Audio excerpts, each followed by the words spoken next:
Hello everyone, welcome back to Vashishtha chemistry classes. चलिए, तो आज का जो हमारा टॉपिक है वो है वैलेंस बॉन्ड थ्योरी। ठीक है, वीबीडी जिसको बोलते हैं। इस थ्योरी से पहले मैंने 3 लेक्चर जो है पहले करा रखे हैं। अगर आपने भी देख लिया तो अच्छी बात है, अगर नहीं देखें तो वीडियो के डिस्क्रिप्शन में आपको इस वाली वीडियो के डिस्क्रिप्शन में उनका लिंक मिल जाएगा, या फिर चैनल की प्लेलिस्ट पर जाकर भी आप उनको देख सकते हो। वैलेंस बॉन्ड थ्योरी के नाम से आएगी, पॉलिंग स्लेटर थ्योरी के नाम से नहीं आने वाली। ठीक है, आपको जो है किसी बुक में क्या होगा कि वैलेंस बॉन्ड थ्योरी और जो पॉलिंग स्लेटर थ्योरी है दोनों को मर्ज करके जो है एक ही थ्योरी बना रखी होगी, वो दे देंगे, या फिर अलग अलग बुक में अलग अलग तरीके से पैटर्न से जो है थ्योरी को दिया हुआ रहेगा। लेकिन जो थ्योरी मैं आपको करा रहा हूं, आप उस तरीके से करिए थ्योरी को, और उससे जो है आपके मैक्सिमम मार्क्स आ सकते हैं और आ जाएंगे। ठीक है, डेफिनेटली आपके जो है मैक्सिमम मार्क्स आएंगे। चलिए, अब मैं स्टार्ट करता हूं यहाँ से। क्या पॉलिंग स्लेटर जो थ्योरी है, वैसे भी आप देख रहे होंगे कि मेरे फेस के वन साइड में जो है स्वेलिंग हो रही है, और इस वजह से जो है वीडियो लेक्चर बहुत ज्यादा जो है डिले हो रहे थे, इसी वजह से। तो अब जो नेक्स्ट वीडियो लेक्चर है, इसके बाद जब ये स्वेलिंग खत्म हो जाएगी तो मैं जो है थोड़े जो है जल्दी आपके जो वीडियो लेक्चर आ जाएंगे, जिससे मैं आपको मैक्सिमम सिलेबस करा सकूं। ठीक है, तो देखो वैलेंस बॉन्ड थ्योरी क्या होती है, पहले मैं उसका रिटर्न का वर्क लिखता हूं, जिससे आपको जो है ज्यादा समझ में आए, और फिर मैं उसको जो है आपको एक्सप्लेन करूंगा। ठीक है, तो चलिए, तो अब जो है मैं आपको जो है पहले बेसिक बताता हूं, फिर इसके बाद जो रिटर्न का वर्क लिखा है उसको पढ़ते हुए आगे निकल जाएंगे। ठीक है, तो देखो बेसिक क्या है। बेसिक ये है कि जो सिंपल आपका कोवेलेंट बॉन्ड बनता है वो म्यूचुअल शेयरिंग से बनता है, लेकिन बॉन्ड के बीच में कौन कौन से फोर्स वर्क कर रहे हैं, क्या आपको उसका कुछ क्लू मिल रहा है उससे, जो आप बता रहे हो कि आप म्यूचुअल शेयरिंग कर रहे हो, नहीं मिल रहा है। तो कोवेलेंट बॉन्ड के नीचे को समझने के लिए जो है कुछ थ्योरीज दी गई, उसमें सबसे पहले दी गई थी वैलेंस बॉन्ड थ्योरी। ठीक है, फिर वैलेंस बॉन्ड थ्योरी में भी मॉडिफाई हुई, फिर वो 1931 के समथिंग जो है इसको जो है मॉडिफाई किया था, इसको डेवलप किया था। और फिर इससे भी आगे अगर कोई थ्योरी थी तो वो थी हमारी एमओटी, जिसको मॉलिक्यूलर ऑर्बिटल थ्योरी कहते हैं। ठीक है, अब देखो यहाँ पे जो हमारे कोवेलेंट बॉन्ड है, जैसे मैं यहाँ पे एग्जांपल लेता हूँ, जैसे यहाँ पे देखो H2 और दो लिए मैंने एग्जांपल F2। H2 के अंदर भी जो है आपका सिंगल बॉन्ड है, कोवेलेंट बॉन्ड, और जो F2 है उसके अंदर भी कैसा बॉन्ड है, उसके एटम्स के बीच में वो भी क्या है, सिंगल बॉन्ड है। देखो अब यहाँ पे जो यहाँ पे फ्लोरीन और फ्लोरीन की जो जो यहाँ पे बॉन्ड लेंथ है वो है 42 पिकोमीटर। ठीक है, और यहाँ पे जो इसकी है वो है 74 पिकोमीटर, जबकि दोनों के दोनों सिंगल बॉन्ड है। तो इसमें किस तरीके का फोर्स हो रहा है, किस तरीके की बॉन्ड एनर्जी, अगर हम बॉन्ड एनर्जी की भी बात करें तो 150 और 435.8 किलोजूल मोल इनवर्स। ठीक है, मोल इनवर्स इस तरीके से लिख देता हूँ यहाँ पे, और ये भी किलोजूल मोल इनवर्स। इसको सिर्फ बेसिक को जो है आप सिर्फ समझ लो, इसके इतने ज्यादा नीड नहीं है। ठीक है, तो यहाँ पे देखो जो फ्लोरीन एटम है उसकी जो बॉन्ड एनर्जी है वो कितनी है, 150 किलोजूल, और जबकि जो हाइड्रोजन है उसकी जो बॉन्ड एनर्जी है वो कितनी है, वो 435.8 किलोजूल। तो इनमें बॉन्ड एनर्जी में इतना डिफरेंस क्यों आ रहा है, जबकि दोनों के दोनों सिंगल बॉन्ड है? यानी इनके बीच में कुछ फोर्स वर्क कर रहे हैं जो कि कम बढ़ती कर रहे हैं कहीं को बॉन्ड लेंथ को, तो उनके बीच कुछ फोर्स ऑफ अट्रैक्शन है, कुछ इलेक्ट्रॉनों के बीच रिपल्सन है। तो इन सब चीजों को जो है जानने के लिए जो थ्योरी डेवलप की गई, जिसका नाम दिया गया वैलेंस बॉन्ड थ्योरी। ठीक है, अब देखो यहाँ पे जो वैलेंस बॉन्ड थ्योरी थी वो सबसे पहले दी गई थी किसके द्वारा, यहाँ पे लिखा हमने, this theory was put forwarded by Heitler and London 1927। ध्यान रखना, ये वर्ड याद कर लेना, वो सन याद कर लेना इसका, जो जिस उसमें हुआ है 1927। ठीक है, इसके बाद ये बताती क्या है, ये बताती है theoretical treatment to explain the formation of covalent bond and energy changes take place in hydrogen molecule. Hydrogen molecule के ऊपर जो है ये थ्योरी जो थी बेस्ड थी। इस पे क्या हुआ था, इसमें जो है ट्रीटमेंट बताया गया था एक्सप्लेन करने के लिए कि बॉन्ड कैसे फॉर्म हो रहे हैं, और यहाँ पे जो एनर्जी में किस तरीके का चेंजेस है, जो कि मैं आपको जो है फर्दर यहाँ पे जो है बहुत अच्छे तरीके से एक्सप्लेन कराऊंगा इस वाले कॉन्सेप्ट को। फिर इसके बाद इस थ्योरी को जो है एक्सटेंडेड किया गया पॉलिंग और स्लेटर ने इन 1931। उसमें क्या किया, इसको account for the directional characteristics of covalent, जो कोवेलेंट बॉन्ड के जो डायरेक्शनल जो वो थे प्रॉपर्टीज थी, कैरेक्टरिस्टिक्स थे, उनको जो है एक्सप्लेन करने के लिए उसको जो है फिर इसको एक्सटेंडेड किया थ्योरी को, किसने, पॉलिंग और स्लेटर ने, क्या में 1931 में। ठीक है, अब इसके बाद वैलेंस बॉन्ड थ्योरी का जो बेसिक था वो यहां तक का इतना कंप्लीट। ठीक है, फिर अब इसके बाद आपको जो है कुछ अजम्पशंस थे इसके वैलेंस बॉन्ड थ्योरी के, तो वे वैलेंस बॉन्ड थ्योरी के एजम्पशंस जो है मैं आपको बताता हूं। तो यहाँ पे हमने लिखा कि the basic assumptions of this theory are given below. ठीक है, पहला एजम्पशंस क्या था, पहला ये था कि atom do not lose their identity even after formation of molecule. Molecule बनने के बाद में जो एटम रहेगा वो अपनी आइडेंटिटी लॉस नहीं करने वाला, ठीक है। तो देखो यहाँ पे जैसे यहाँ पे आप हाइड्रोजन मॉलिक्यूल बनाते हो, ठीक है, तो वो कुछ इस तरीके से बन जाता है, ठीक है। यहाँ पे जो ओवरलैपिंग हो जाती है, जो कि आप जो है पोलिंग सिलेक्टर वाली जो थ्योरी है ओवरलैपिंग यूज करके, उससे मैं आपको बता रहा हूँ। तो आप देख पा रहे होंगे यहाँ पे क्या हो रहा है, आइडेंटिटी लॉस हुई या नहीं हुई। ये भी हाइड्रोजन था, यहाँ पे अगर आप पॉजिटिव चार्ज दिखाना चाहो तो पॉजिटिव चार्ज से दिखा दो, ठीक है। तो आइडेंटिटी लॉस हुई क्या है यहाँ पे मॉलिक्यूल की, ये भी हाइड्रोजन का है और ये भी हाइड्रोजन का है। तो आइडेंटिटी लॉस नहीं होने की ये बताया गया था कहीं में, इस वाली थ्योरी में, बैलेंस बॉन्ड थ्योरी में। बाद में ये ठीक भी हुई थी, ठीक है। तो यहाँ पे इसने बोला कि आइडेंटिटी लॉस नहीं होने की, आइडेंटिटी रहेगी। फिर अब इसके बाद जो सेकंड है, पहले यहाँ तक का जो वर्क है रिटर्न का वो कंप्लीट करो, मैं इसको रफ कर देता हूँ, नहीं तो आपको यहाँ पे दिखाई नहीं देगा, ठीक है। तो देखो यहाँ पे इसको मैं यहाँ पे रफ कर देता हूँ। अब इतना जो वर्क है थ्योरी का वो कंप्लीट करो। देखो कुछ बच्चे ऐसे होंगे कि जिन्हें थ्योरी हमेशा ज्यादा लगती है कि बहुत ज्यादा थ्योरी करा रहे हो और इतनी तो याद भी नहीं होती। तो आप एक काम करो कि आप यहाँ से जितने मैं एजम्पशंस कराऊंगा और ये बेसिक कराया है ये कर लो, और फिर इसके बाद आप क्या कर लेना, इसके जो मैं यहाँ पे लिमिटेशन कराऊंगा वो कर लो। अगर शॉर्ट में आएगा तो बस उतना लिख देना, और अगर क्वेश्चन बन रहा है लॉन्ग में तो फिर यहाँ पे फॉर्मेशन ऑफ, या फिर आप बोल सकते हो ट्रीटमेंट ऑफ हाइड्रोजन एटम, उसको भी इंक्लूड कर लेना इस वाली थ्योरी में, जो कि मैं आपको कराऊंगा। मैं यहाँ पे कंप्लीट कराऊंगा और आप अपने हिसाब से उसको थ्योरी का अरेंज कर सकते हो। अगर शॉर्ट में आएगा तो थ्योरी और भी उसके एजम्पशंस जो है 4 या 5, और उसके बाद लिमिटेशन इस थ्योरी की दे दो, ठीक है। और लॉन्ग में आया तो फिर आप उसको सारा ही दे दो, ठीक है। तो यहाँ तक का जो वर्क है रिटर्न का वो पहले कंप्लीट कर लो, और फिर मैं उसके बाद आपको करा देता हूँ इसके नेक्स्ट जो एजम्पशंस है, ठीक है। तो पहले ये करो कंप्लीट।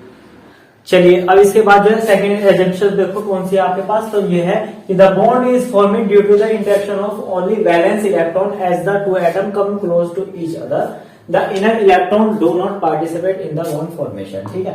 यहाँ पे क्या होगा, जो बॉन्ड फॉर्म होगा उसमें केवल जो वैलेंस सेल के इलेक्ट्रॉन है वे ही पार्टिसिपेट करेंगे। जो इनर यानी अंदर की साइड के इलेक्ट्रॉन है, यानी आउटर मोस्ट सेल से जो अदर जितने भी इलेक्ट्रॉन है वे पार्टिसिपेट नहीं करेंगे। वो सेकंड एजम्पशन था जो भी ठीक था। अब देखो यहाँ पे सेकंड देखो, इसमें ये बताया गया था कि जो वैलेंस इलेक्ट्रॉन रहेंगे वे केवल वे ही अपनी आइडेंटिटी लॉस करेंगे, बाकी जो है आइडेंटिटी किसी की लॉस नहीं होने वाली, यानी अनअफेक्टेड रहेगी बाकी सबके लिए। तो इसको यहाँ पे लिखा, during the formation of bond only the valence electron from each bonded atom loss their identity, the other electron remain unaffected, ठीक है। बाकी इलेक्ट्रॉन की किसी भी तरीके से कुछ चेंजेस नहीं होने वाला। किसकी आइडेंटिटी लॉस होगी, वैलेंस इलेक्ट्रॉन की, ठीक है। यहाँ पे 4 देखो, 4 में एक आ गया था कि the stability of bond is accounted by the fact that formation of bond is accompanied by release of energy.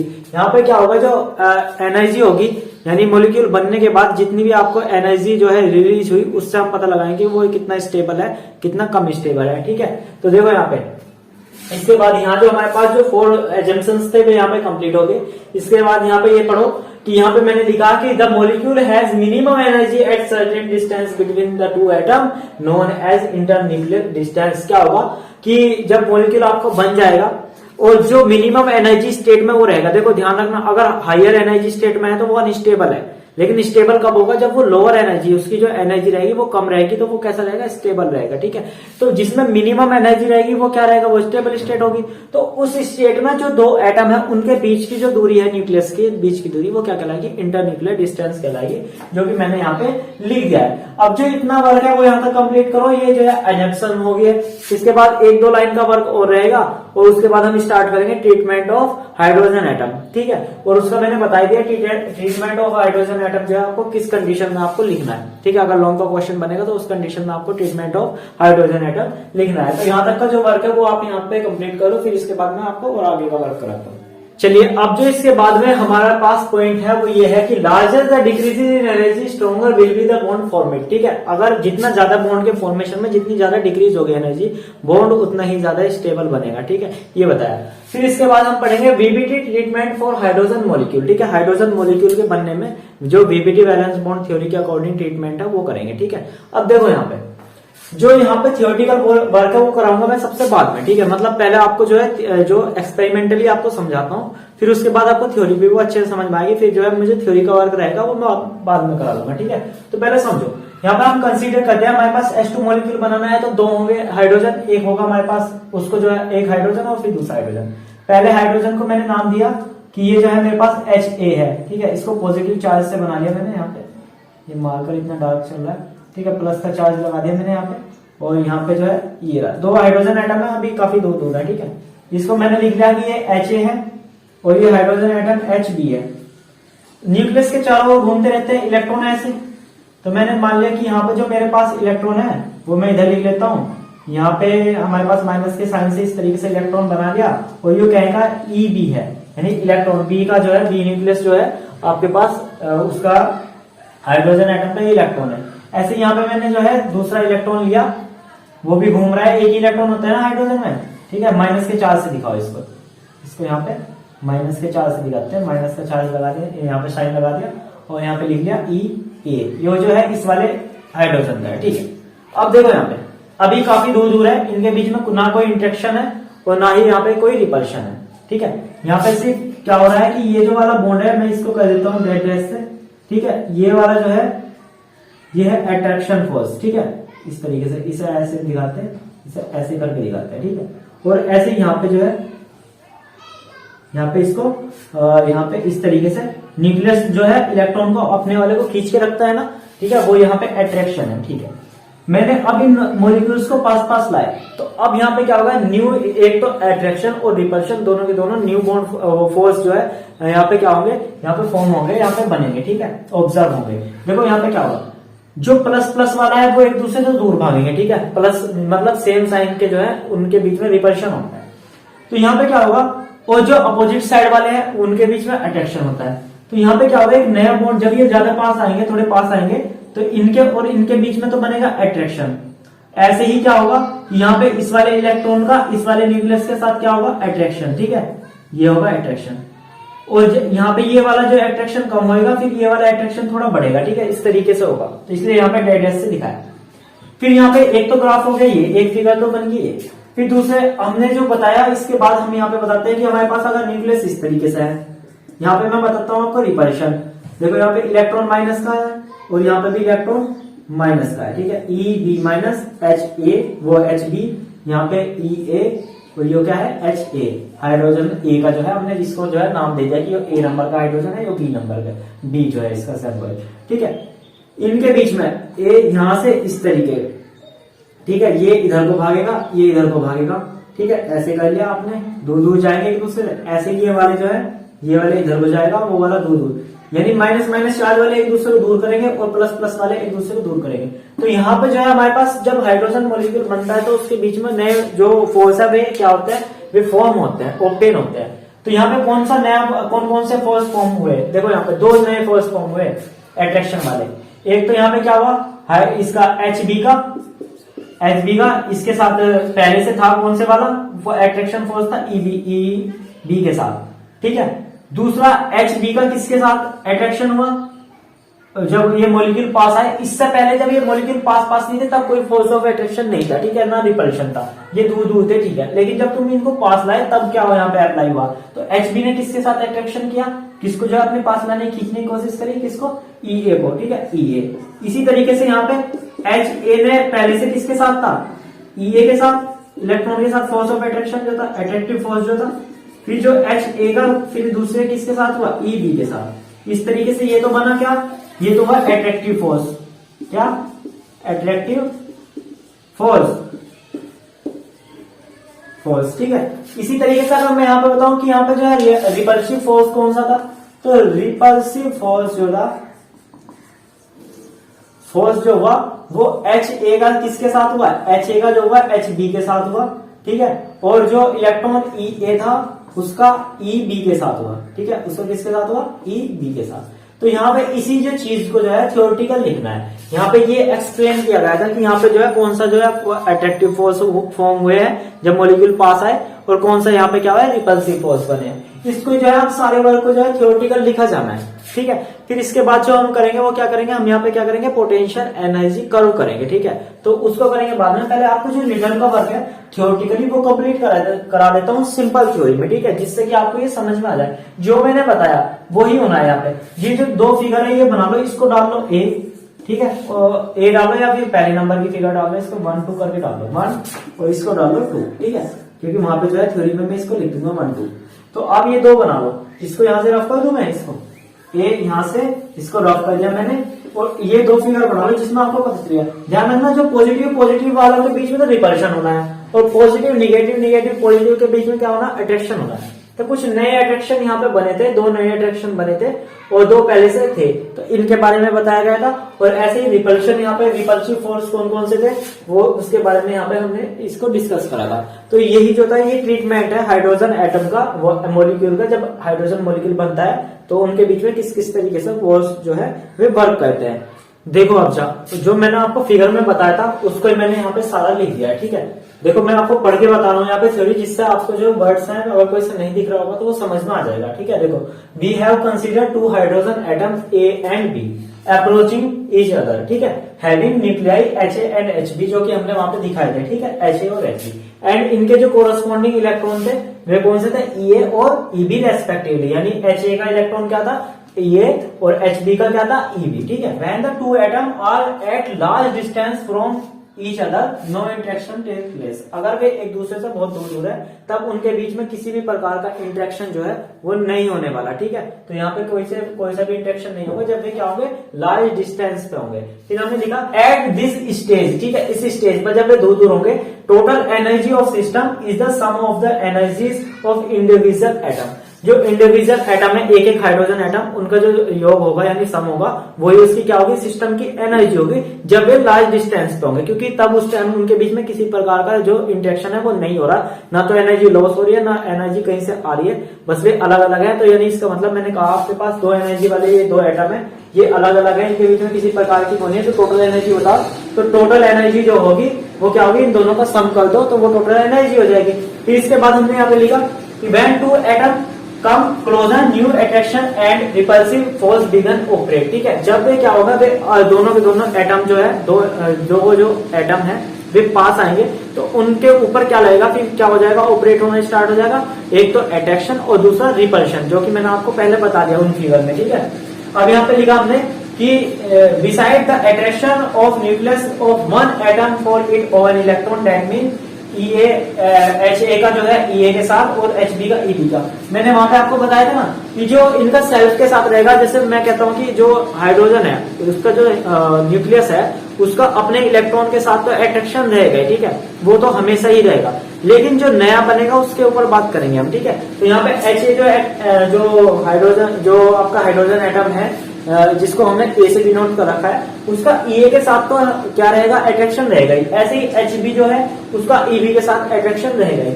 अब इसके बाद हमारे पास जो है कुछ फॉलोइंग जो है इंटरेक्शन है उनको हम डिस्कस करेंगे, जिसमें हम अट्रैक्टिव फोर्स और रिपल्सिव फोर्स दोनों को अलग अलग हेडिंग में लिखेंगे और उनमें बताएंगे कौन कौन से हमारे पास अट्रैक्शन फोर्स थे और कौन कौन से हमारे पास रिपल्सिव फोर्स थे, ठीक है। तो यहाँ तक का जो रिटर्न का वर्क है वो कंप्लीट कर दो और फिर मैं उसके बाद वो वर्क आपको यहाँ पे लिखवाता हूँ, ठीक है। चलिए अब जो है हमारे पास जो अट्रैक्टिंग फोर्स है और जो रिपल्सिव फोर्स है उसके बारे में हम यहाँ पे लिख देते हैं, ठीक है। तो the following attracting and repulsing force start operating, first लिखेंगे हम यहाँ पे अट्रैक्टिंग फोर्स, ठीक है। देखो यहाँ पे the attracting force operate between the electron of A, यानी ई ए का किसके साथ रहेगा, अट्रैक्टिंग फोर्स, दूसरा जो आपका न्यूक्लियस था बी वाला यानी एच बी के साथ, ठीक है। फिर यहाँ पे दूसरा जो बी वाला यानी ई बी वाला इलेक्ट्रॉन है, देखो यहाँ पे मैं दिखा रहा हूँ, इस तरीके से बनाए थे हमने, फिर से मैं यहाँ पे एक बार आपको समझा देता हूँ, ठीक है। देखो इस तरीके से ये क्या है, एच बी, और ये क्या है, न्यूक्लियस ए का, इसके साथ जो इलेक्ट्रॉन होगा वो हमने यहाँ पे इस तरीके से बना लो माइनस का, ठीक है। ये रहा हमारे पास इलेक्ट्रॉन, इसको लिख लिया ई ए, और इसका ये रहा इलेक्ट्रॉन जिसका नाम है ई बी, ठीक है। यहाँ पे क्या होगा, इनके बीच में तो रिपल्शन होना, प्लस प्लस वालों को माइनस माइनस वालों। देखो एक तो यहाँ पे पहले से ही, क्योंकि ये न्यूक्लियस के इसी वाले के न्यूक्लियस के साथ तो जुड़ा हुआ है इलेक्ट्रॉन हाइड्रोजन के, ठीक है। तो ये एक तो ये वाला है हमारे पास जो कि क्या है, एच ए का किसके साथ, ई ए के साथ, ठीक है। ये अट्रैक्शन है, एक अट्रैक्शन कौन सा है हमारे पास, एक ये वाला है एच बी का ई बी के साथ। अब दूसरा अट्रैक्शन हो जाता है इस वाले का इसके साथ और इस माइनस वाले का इसके साथ, यानी जो इलेक्ट्रॉन है उसका कौन सा न्यूक्लियस खींचने की कोशिश करता है, जो बी वाला हाइड्रोजन है वो खींचने की कोशिश करेगा, कहेंगे इलेक्ट्रॉन को जरिए पास आ जाएंगे इस वाले को। तो एक अट्रैक्शन हमारे पास ये वाला है और एक अट्रैक्शन हमारे पास ऑपरेट हुआ ये वाला, तो न्यू तो ये है और बाकी पहले के ये है, तो हमने वो यहाँ पे लिख दिया, दोनों चीजें यहाँ पे ये लिखी हुई है। फिर इसके बाद दीज आर फॉलोइंग, यहाँ पे हमने बता दिया कौन कौन से अट्रैक्शन है।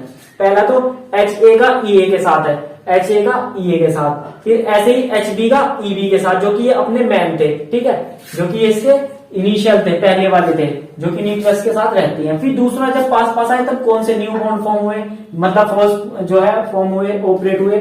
तो देखो यहाँ पे HA का EB के साथ, HA का EB के साथ हुआ ना यहाँ पे, और फिर दूसरा जो है HB का EA के साथ, HB का EA के साथ। तो इस तरीके से हमारे पास ये जो है ऑपरेटिंग जो अट्रैक्टिव फोर्स है ये वर्क कर रहे हैं यहाँ पे, ठीक है। तो इस फिगर का ध्यान रखना, इस वाले फिगर को बना लेना जो मैंने पहले बनवाई थी, ठीक है। अब यहाँ तक कवर करो, फिर मैं इसके बाद जो है आपको रिपल्सिव फोर्स कराता हूँ। चलो अब देखो यहाँ पे हम जो है रिपल्सिव फोर्स कराते हैं। रिपल्शन किस किस के बीच में होगा, इलेक्ट्रॉनों के और न्यूक्लियस के बीच में, यानी EA और EB के बीच में, और HA और HB के बीच में। उसको हमने यहाँ पे लिख दिया कि repulsive force are present between the nuclei HA and HB and electrons of two atom, जो कि हमारे पास EA और EB है, दो एटम है ना, A और B, उनके जो इलेक्ट्रॉन है वो क्या है, A और EB, इनके बीच में रहेगा रिपल्शन। अब देखो यहाँ पे एक्सपेरिमेंटली हमने ये देखा कि जो हमारे पास मैग्नीट्यूड होता है, यानी पावर या क्षमता या फिर हिस्सा, आप कुछ भी बोल सकते हो, यानी पावर बोल सकते हो या फिर क्षमता बोल सकते हो, मैग्नीट्यूड जो होता है, अट्रैक्टिंग फोर्स जो होता है, न्यू अट्रैक्टिंग फोर्स जो होता है, अट्रैक्टिव फोर्स, उसका ज्यादा होता है as compare to new repulsive force, यानी जो न्यू रिपल्सिव फोर्स है उससे ज्यादा रहेगा अट्रैक्टिंग फोर्स, ठीक है। तो ये हमने एक्सपेरिमेंटली प्रूव किया था। अब जो यहाँ पे जो ट्रीटमेंट था उसमें जो हम यहाँ पे ये बता रहे थे रिपल्सिव फोर्स और अट्रैक्टिंग फोर्स, ये वाला तो कॉन्सेप्ट यहाँ पे आपका कंप्लीट हो जाता है। तो अब जो है पोटेंशियल एनर्जी कर्व को समझो किस तरीके से, हाइड्रोजन एटम का जो है, हाइड्रोजन मॉलिक्यूल जो है उसी का ही समझाएंगे, ठीक है। देखो यहाँ पे इसको किस तरीके से बनाना है, देखो यहाँ पे जो है ग्राफ बनाएंगे हम, जिसमें यहाँ पे होगी inter nuclear distance, inter nuclear distance, ठीक है, होगी यहाँ पे। इधर की साइड जो होगा वो होगा हमारे पोटेंशियल एनर्जी, तो इसको लिख लेते हैं पोटेंशियल एनर्जी, ठीक है। आप जो है इसको वैसे करके लिख लेना, ठीक है। इधर की साइड पर इंक्रीज रहेगी पोटेंशियल एनर्जी। यहां पे लेते हैं हम पोटेंशियल एनर्जी को 0, ठीक है, इस स्टेट पे, ठीक है। जब जो हमारे दो एटम है उसकी स्टेज बताते हुए चलेंगे यहाँ पे कि यहाँ पे A स्टेज है, यहाँ पे B, ये दो हमारे पास हाइड्रोजन एटम है, इनकी जो इंटरन्यूक्लियर डिस्टेंस है बहुत दूर है, यानी इधर की साइड को पड़ रही ना, यानी बहुत दूरी पे है इंटरन्यूक्लियर डिस्टेंस की, ठीक है। अब ये क्या होगा, ये बहुत दूरी पे, इसको मैं थोड़ा और दूर लिख लेता हूँ। यहाँ ये मत समझना कि ये A बीच में रख रखा है, इतनी दूरी है, यहाँ पे इंटरन्यूक्लियर डिस्टेंस, ये तो मैंने बताया कि ये A स्टेट है। कौन सी स्टेट है ये, A स्टेट पे क्या है कि इंटरन्यूक्लियर डिस्टेंस, इधर देखो, अगर यहाँ पे मैं 10, 20, 30, 40, 50 करूँ तो यहाँ पे 50 पे है ये इंटरन्यूक्लियर डिस्टेंस, ठीक है, इस तरीके से समझो। फिर मैं इसको थोड़ा सा इंटरन्यूक्लियर डिस्टेंस को क्या हो, थोड़ा जो है इनको पास लाया, तो जब मैं इसे इधर लाऊंगा तो जो एनर्जी ग्राफ है वो जाएगा नीचे की साइड को, ठीक है। इस चीज का ध्यान रखना। यहाँ पे क्या होगा कि जब मैं इसको पास लाऊंगा तो जो पोटेंशियल एनर्जी है वो कम हो जाएगी इनकी, ठीक है। तो वो पोटेंशियल एनर्जी जो है ये मैंने यहाँ पे लिख दिया, ये होगी B, ठीक है, B स्टेट। इसको इधर की साइड को यहाँ देख रहे हो, अगर मैं यहाँ से आपको दिखाऊं तो ये यहाँ आया और ये है यहाँ पे, ठीक है। तो जो इंटरन्यूक्लियर डिस्टेंस है वो कम हुई ना, इधर की साइड को गए तो कम हुई, ठीक है, ये होगी B स्टेट। अब देखो यहाँ पे, अब इसके बाद इन्होंने कर लिया क्या, यहाँ पे जो है बॉन्ड फॉर्म कर लिया, तो बॉन्ड फॉर्म कर लिया होगा तो ये जो है बिल्कुल मिनिमम स्टेट में पहुंच गए होंगे।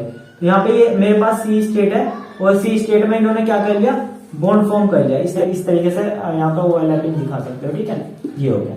ये इस स्टेट को कहा मैंने C स्टेट है, ठीक है। ओवरलैपिंग हो रही है यहाँ पे, कभी यूं समझो कि ओवरलैपिंग नहीं होगी, ठीक है, इस तरीके से होगी, ओवरलैपिंग होगी, ठीक है। अब देखो यहाँ पे जो है एनर्जी का जो ग्राफ है उसको जो है एनर्जी सबसे डाउन रही है, ठीक है। तो यहाँ पे जो एनर्जी है मैंने देखी तो एनर्जी सबसे डाउन रहेगी, क्योंकि मिनिमम एनर्जी में ही क्या होता है वो स्टेबल होता है, ठीक है।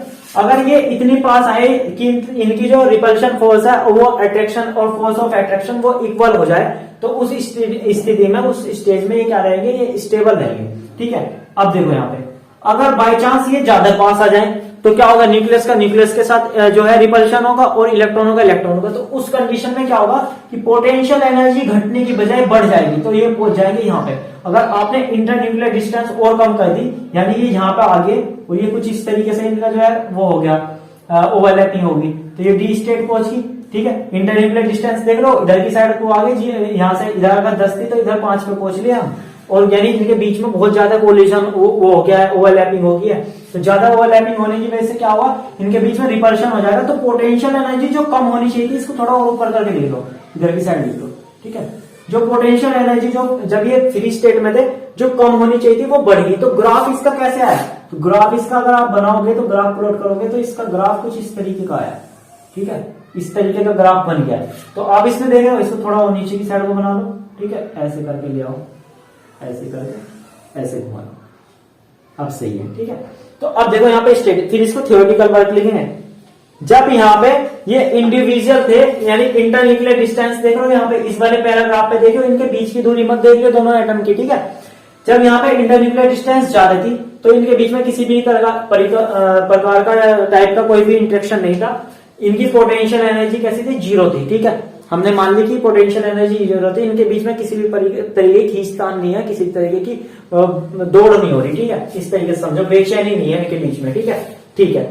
अब ये जो है थोड़े से, अभी इन्होंने जो है थोड़े पास आए तो इन्होंने जो है क्या किया, एनर्जी रिलीज कर दी, नीचे आने पर एनर्जी थोड़ी रिलीज की, फिर एनर्जी रिलीज करी तो थोड़ी पोटेंशियल जो इनका था वो कम हुआ, यानी पोटेंशियल जीरो से भी कम हुआ, ठीक है। अब इसके बाद जब इन्होंने और ज्यादा जो पास आए, इधर से और इधर भी गए ना, तो और ज्यादा जब पास आए, इंटरन्यूक्लियर डिस्टेंस कम हुई तो इन्होंने और ज्यादा एनर्जी रिलीज करी, और एनर्जी रिलीज करके देख रहे हो यहाँ पे पोटेंशियल एनर्जी आ रही है, यहाँ पे पोटेंशियल एनर्जी कितनी है, यहाँ पे देख लो इतनी है, यहाँ से और कम करी, यानी एनर्जी और कम करी, एनर्जी रिलीज करी, न्यूक्लियर डिस्टेंस घटाई, तब ये और ज्यादा स्टेबल कंडीशन में आ गई। तब यहाँ पे जो है ग्राफ आपका इस तरीके का हो। लेकिन बाई चांस में अगर आपने इनकी डिस्टेंस और कम कर दी तो जो एटम है, पहले तो डिस्टेंस इतनी थी, ठीक है, बॉन्ड फॉर्म हो गया, ये इतनी डिस्टेंस पे बॉन्ड फॉर्म हो गया, ठीक है, ये कोवेलेंट बॉन्ड बन गया। लेकिन आपने तो इसको जो है इतनी डिस्टेंस कर दी, तो अब तो न्यूक्लियस जो है इनके आपस में रिपल्शन करेंगे, तो इनकी पोटेंशियल एनर्जी कम होने की बजाय क्या पहुंच जाएगी, ज्यादा पहुंच जाएगी और अनस्टेबल हो जाएगा। तो यहाँ पे हमारे पास चार कंडीशन, चार स्टेट ही है, ए बी सी डी, जो कि मैंने आपको समझा दी। यहाँ पे पोटेंशियल एनर्जी है, पोटेंशियल एनर्जी बिल्कुल कम हो जाएगी जब कोवेलेंट बॉन्ड बन जाएगा, क्योंकि जो स्टेबिलिटी होती है वो जब होती है जब आपके जो एनर्जी है, पोटेंशियल एनर्जी, वो बिल्कुल डाउन हो जाए, ठीक है। जितनी कम होगी पोटेंशियल एनर्जी उतनी ही क्या होगा, मॉलिक्यूल स्टेबल होगा। अगर पोटेंशियल एनर्जी, अगर आपने इन्हें ज्यादा पास लिया है तो पोटेंशियल एनर्जी बढ़ जाएगी, अनस्टेबल हो जाएगा। तो अब ये जो वर्क है वो रिटर्न का वर्क मैं कंप्लीट कराता हूँ। पहले ये ग्राफ बना लो, क्योंकि मैं फिर बाद में ग्राफ नहीं बनवाऊंगा, आपको थ्योरी के बाद में ये वाला ग्राफ बनाना है, ठीक है। तो पहले ये फिगर जो है ये बनाओ, ठीक है, इसको रिटर्न कर लो। चलिए, अब जो मैंने आपको समझाया उसी को जो है मैंने यहाँ पे लिख दिया है, तो उसको एक बार पढ़ के मैं आपको बता देता हूँ, जिससे आप थ्योरी का वर्क कंप्लीट कर लो। फिर जो है आपको जो है ये पोटेंशियल एनर्जी कर्व में बस इतना लिखना है। इसके बाद जो है एनर्जी जो चेंजेस है उसकी एक इक्वेशन कराऊंगा मैं, उसको थोड़ा सा वर्क रहेगा। उसके बाद ये एनर्जी कर्व वाला पोर्शन भी यहाँ पे कंप्लीट हो जाएगा। फिर हम लास्ट जो टॉपिक है जिसमें हम लिमिटेशन पढ़ेंगे वैलेंस बॉन्ड थ्योरी की, उसको करेंगे, ठीक है। देखो यहाँ पे when the two atom approach together the potential energy of system decreases, ठीक है। जब जो है अप्रोच टुगेदर होते हैं, वे पास पास होते हैं, तो जो पोटेंशियल एनर्जी है वो सिस्टम की डिक्रीज हो जाती है, ठीक है, जो कि हमने वहां पे ग्राफ में दिखाया था। पहले दूर होते हैं, फिर नीचे आने पर पोटेंशियल एनर्जी घट जाती है ना, ठीक है, बिकॉज ऑफ मोर और more stable due to the decreases of energy, ठीक है। तो फिर क्या होता है कि as the two atom come close and closer the system become more and more stable due to decreases of energy। जब भी वे क्या होता है क्लोज और ज्यादा क्लोज आते हैं तो उससे क्या होगा, एनर्जी डिक्रीज होती है और उससे मॉलिक्यूल क्या होता है, स्टेबल होता है, ठीक है, सिस्टम क्या हो जाता है, स्टेबल हो जाता है। फिर इसके बाद अल्टीमेटली ए स्टेज, जो हमारी ए स्टेज थी, is reached where the total force of attraction is balanced by the force of repulsion, the system acquire minimum energy at the वो सॉरी यहाँ पे सी है, ठीक है, इसको यहाँ पे सी कर लो, ठीक है। देखो ultimately C stage is reached where the total force of attraction is balanced by the force of repulsion and the system acquire minimum energy at this stage the two hydrogen atom bonded together to form a stable molecule. इसमें क्या होता है, stage थी, उसमें क्या होता है कि हमारा जो फोर्स ऑफ अट्रैक्शन है और फोर्स ऑफ रिपल्शन है, यानी रिपल्शन फोर्स है, रिपल्सिव फोर्स है, वो क्या होता है, बैलेंस हो जाता है और सिस्टम की एनर्जी जो होती है वो मिनिमम हो जाती है और उस कंडीशन में स्टेबल मॉलिक्यूल बन जाता है, ठीक है। यहाँ तक का इतना जो वर्क है वो कंप्लीट कर लो, ठीक है, फोर में यहाँ पे। और फिर इसके बाद जो मैं एनर्जी चेंजेस है वो कराता हूँ, तो यहाँ तक का वर्क कंप्लीट करो, ठीक है। देखो अब ये जो है हमारे पास लास्ट चल रहा है, इसका बॉन्ड एनर्जी, वो इसका जो पोटेंशियल एनर्जी कर्व था, ठीक है। देखो यहाँ पे मैंने लिख दिया है, यहाँ पे एनर्जी जो हाइड्रोजन की कितनी निकलेगी, कितना चेंजेस होगा, उसको मैंने यहाँ पे बता दिया कि when the bond is form energy is release, ठीक है। जब बॉन्ड फॉर्म होता है तो एनर्जी निकलती है, therefore hydrogen molecule is more stable, जिसकी वजह से क्या हो रहा है, हाइड्रोजन मॉलिक्यूल और ज्यादा स्टेबल हो जाता है, ठीक है। देखो यहाँ पे दो हाइड्रोजन एटम जो है दोनों मिलेंगे और मिलकर H2 मॉलिक्यूल बनाएंगे, और उस कंडीशन में यहाँ पे जो एनर्जी निकलती है वो निकलती है 435.8 किलो जूल मोल इनवर्स, ठीक है। और इसी को क्या कहते हैं, बॉन्ड एनर्जी कहते हैं। तो हमने यहाँ पे लिख दिया energy corresponding to minimum in the curve, उस कर्व में सबसे नीचे जो एनर्जी थी पोटेंशियल एनर्जी, वो यहाँ पे क्या कहलाई, बॉन्ड एनर्जी कहलाई है, ठीक है। जितनी पोटेंशियल मतलब पोटेंशियल एनर्जी में जितनी मिनिमम होने में निकलती है एनर्जी, रिलीज होती है, वो क्या कहलाएगी, उसकी बॉन्ड एनर्जी कहलाएगी, ठीक है। एक बात फिर से समझ लो कि पोटेंशियल एनर्जी को मिनिमम जाने में, यानी पोटेंशियल एनर्जी मिनिमम होने में जो हाइड्रोजन जितनी एनर्जी रिलीज करेगा वो उसकी क्या कहलाएगी, बॉन्ड एनर्जी कहलाएगी, ठीक है। अब देखो इसके बाद में it may be remember that, जो मैंने आपको बताया था कि अगर ज्यादा क्लोज आएंगे तो उससे क्या हो जाएगा कि उनके बीच में रिपल्शन बढ़ जाएगा, उस कंडीशन में पोटेंशियल एनर्जी बढ़ जाती है, जो कि डी स्टेज में मैंने आपको कर्व में बताई थी, जो कि यहाँ थी, ठीक है, उस जीरो से ऊपर पहुंच। इसको यहाँ पे बोला कि it may be remember that two hydrogen atom can not brought closer than 74 picometer, ठीक है। ये क्या होंगे कि जो हाइड्रोजन एटम है वे 74 पिकोमीटर जो बॉन्ड लेंथ है उससे ज्यादा करीब नहीं आ सकते। अगर उससे ज्यादा पास आए तो फिर उससे क्या होगा, रिपल्सिव फोर्स बढ़ जाएगा, रिपल्सिव फोर्स बढ़ा तो इससे क्या होगा, जो पोटेंशियल एनर्जी है वो बढ़ जाएगी, जो कि डी स्टेज में हुआ था, जो कि मैंने आपको कर्व में बताया था, ठीक है। तो उसी को यहाँ पे लिखा, because there repulsive force will be become large, बढ़ जाएगा, और पोटेंशियल एनर्जी वुड राइज, फिर उससे क्या होगा कि पोटेंशियल एनर्जी बढ़ जाएगी, जो कि डी स्टेज में हमारा हुआ था। तो पोटेंशियल एनर्जी कर्व का भी यहाँ तक का काम था, इतना वर्क था। तो यहाँ से ये वर्क भी कंप्लीट कर लीजिए। इस तरीके से वीपीटी का जो है ना बहुत बढ़िया वाला क्वेश्चन आपका बन गया है, ठीक है। लेकिन अगर शॉर्ट में आता है तो आपको क्या करना है कि जो बेसिक है वो बताना है, और जो मैंने आपको बता रखा है कि उसमें जो है जो ये थे अजम्पशंस थे वे बताने हैं, और जो इसके बाद अब मैं कराऊंगा आपको इसकी लिमिटेशन वे कर लेनी है, ठीक है। तो यहाँ तक का जो वर्क है वो कंप्लीट कर लो, ठीक है। चलिए अब जो हमारे पास लास्ट टॉपिक है limitation of VBT valence bond theory, उसको डिस्कस कर लेते हैं। तो देखो वीबीटी के लिमिटेशन में क्या था कि this theory does not explain following points. इसमें मैंने आपको 5 पॉइंट बताए हैं, पांचों के पांचों इंपॉर्टेंट है और आपको जो है पता होनी चाहिए, ठीक है। पेपर में इतना कर आना, इतना ही काफी है, ठीक है। देखो, the formation of coordinate bond in which the shared pair of electron is contributing by only one combining atom, ये भी जो है एक्सप्लेन नहीं करता। पहला पॉइंट तो ये एक्सप्लेन नहीं करता कि कोऑर्डिनेटिंग बॉन्ड, कोऑर्डिनेशन बॉन्ड बनता कैसे है, जिसमें केवल एक ही एटम जो है वो कोऑर्डिनेट करता है, जबकि कोवेलेंट बॉन्ड में जो होता है क्या होता है कि शेयर होते हैं इलेक्ट्रॉन दोनों एटम के, और तब बनता है इसलिए। फिर paramagnetic nature of O two molecule, इसमें क्या होता है कि जब मॉलिक्यूल बनता है तो उनके बीच में पेयरिंग हो जाती है और फिर अनपेयर्ड इलेक्ट्रॉन नहीं रहता। लेकिन जो ओटो मॉलिक्यूल जो है वो कैसा है, पैरामैग्नेटिक है, वो जो है डायमैग्नेटिक नहीं है, ठीक है। तो उस नेचर को क्यों नहीं बता पा रहा है, इसमें भी ये फेल होगी, ठीक है। फिर इसके बाद the structure of odd electron molecule और ion where no pairing electron take place, जिसमें जो होते हैं पेयरिंग इलेक्ट्रॉन नहीं होते, वे आयन्स हो सकते हैं या फिर कुछ जो है मॉलिक्यूल हो सकते हैं जिनमें जो है पेयरिंग नहीं होती है और ओड रहते हैं, तो उनको भी एक्सप्लेन नहीं कर पाता।